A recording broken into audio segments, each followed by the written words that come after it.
দর্শক, রাজশাহী থেকে নির্বাচনী প্রচারণার খবর জানাতে যুক্ত হচ্ছেন সহকর্মী মোস্তাফিজ রকি। রকি, রাজশাহীতে কেমন চলছে প্রার্থীদের নির্বাচনী প্রচারণা? ভোটারদের মধ্যে উচ্ছ্বাস কেমন দেখছেন, জানাবেন। এবার ত্রয়োদশ জাতীয় সংসদ নির্বাচনের আজকে দ্বিতীয় দিনের প্রচার প্রচারণা কিন্তু একেবারেই জমজমাট অবস্থা বিরাজ করছে। যদিও রাজশাহী যে 6টি আসন রয়েছে, সকাল থেকেই প্রার্থী যারা রয়েছেন তারা কিন্তু এখানে তাদের যারা ভোটার রয়েছেন তাদের ধারে ধারে যাচ্ছেন এবং নানান উন্নয়নের প্রতিশ্রুতি দিচ্ছেন এবং তারা ভোট প্রার্থনা করছেন। যদিও আমি এই মুহূর্তে রয়েছি রাজশাহীর পুঠিয়া দুর্গাপুর আসনে। এখানে কিন্তু যিনি রয়েছেন স্বতন্ত্র প্রার্থী ব্যারিস্টার রেজাউল করিম, তিনি রয়েছেন এবং তিনি কিন্তু কিছুক্ষণ আগেও এখানে একটি মত বিনিময় সভা করেছেন এবং ভোটারদের কাছে গিয়েছেন এবং নানান যে উন্নয়নের যে প্রতিশ্রুতিগুলি তিনি কিন্তু আসলে তুলে ধরার চেষ্টা করছেন। এবং তার সাথে একটু কথা বলবো যে আজকে দ্বিতীয় দিনের যে প্রচার প্রচারণা কেমন দেখছেন এবং এখন পর্যন্ত কোনো বাধা বিপত্তি দেখছেন কিনা।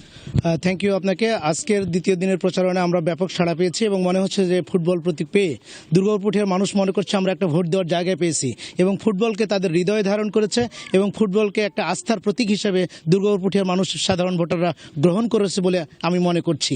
আর যেহেতু আমি স্বতন্ত্র প্রার্থী, আমি আজকের দিনে সকাল থেকে আমার কিছু কর্মী আমার কাছে বলেছে তারা ধানের শীষের কিছু নেতাকর্মী আমার কর্মীদের উপরে কিছু হুমকি হামকি দিয়েছে, বাট তেমন কোনো অপ্রীতিকর ঘটনা এখন পর্যন্ত ঘটেনি। আমি মনে করি যে প্রশাসন এই বিষয়গুলো পুঙ্খানুপুঙ্খভাবে দেখাশোনা করবেন এবং একটা সুন্দর লেভেল প্লেয়িং ফিল্ড গঠন করবেন এবং নির্বাচন সুস্থভাবে পরিচালনা করবেন বলে ইসি আমি মনে করি।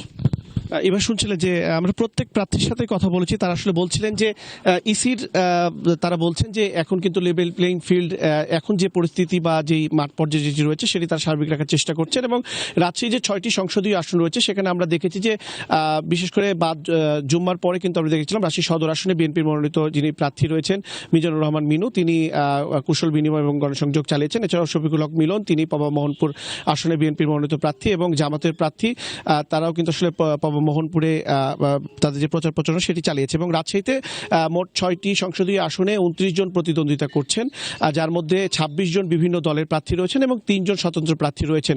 তবে বিশেষ করে রাজশাহীর যে পুঠিয়া এবং দুর্গাপুর যে এই আসনটি রয়েছে এখানে কিন্তু জামাত, বিএনপি এবং 2 জন স্বতন্ত্র প্রার্থী রয়েছেন এবং ত্রিমুখী আসলে যেই ভোটের যে যুদ্ধ বা লড়াই সেটি কিন্তু হাড্ডাহাড্ডি হবে বলে এখানকার ভোটাররা প্রত্যাশা করছেন এবং তারাও বলছে যেন নির্বিঘ্নে যেন ভোট দিতে পারে, সেই পরিস্থিতি যেন স্বাভাবিক থাকে সেটি তারা আসলে দাবি জানাচ্ছে ইসির কাছে।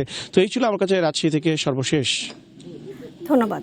দর্শক, খুলনা থেকে নির্বাচনী প্রচারণার খবর জানাতে যুক্ত হচ্ছেন আমাদের আরেক সহকর্মী এস.এম. মনিরুজ্জামান। সরাসরি চলে যাচ্ছি তার কাছে। মনির,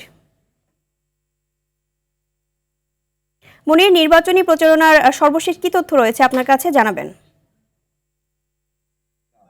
আমাদের এই পার্টের যেমনটা বলছিলেন প্রতীক বরাদ্দের পর থেকেই কিন্তু খুলনার যে 6টি আসন রয়েছে 6টি আসনে প্রার্থীরা কিন্তু প্রতিটি ভোটারের দ্বারে দ্বারে যাচ্ছেন, ভোট প্রার্থনা করছেন। তবে তার মধ্যে কিন্তু একটি ব্যতিক্রম ধর্মী উদ্যোগ গ্রহণ করেছে খুলনা 4 আসনে ধানের শীষ মনোনীত প্রার্থী আজিজুল বাড়ি হেলাল।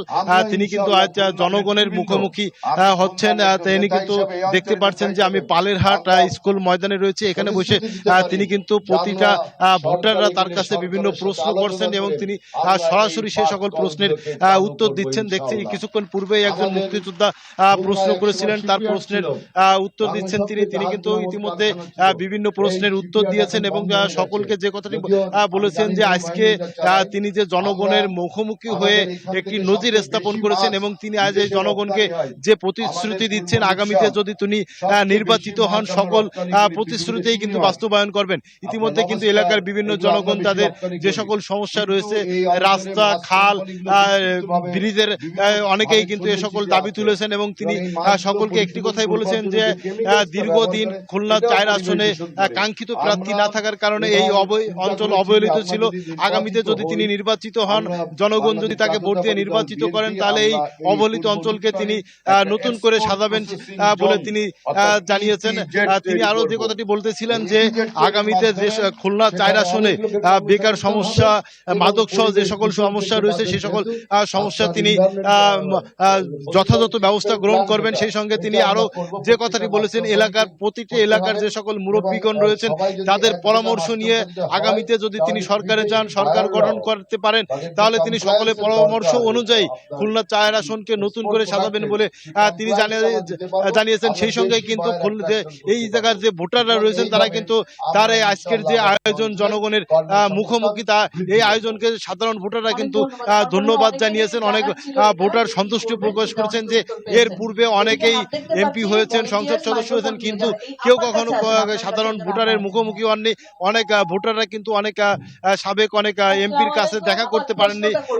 আজিজুল বারী হেলাল যে কথাটি বলেছেন, তিনি আগামীতে নির্বাচিত হলে তার কাছে যাওয়া লাগবে না, তিনি প্রতি সপ্তাহে প্রতিটা ইউনিয়নে প্রতিটা এলাকায় যাবেন এবং সকলের সমস্যা শুনবেন এবং সেই সমস্যা শুনে সমাধানের চেষ্টা করবেন বলে তিনি জানিয়েছেন। শুধু 4 নয়, খুলনা 3 আসনে রয়েছে রকিবুল ইসলাম বকুল সহ অন্যান্য যে সকল প্রার্থী রয়েছেন, প্রতিটা দলের প্রার্থী কিন্তু তাদের ভোটারদের মন সন্তুষ্টি করার জন্য তারা চেষ্টা করে চলছেন। এই ছিল খুলনা পালেরহাট থেকে নির্বাচনের সর্বশেষ তথ্য। ধন্যবাদ মনির।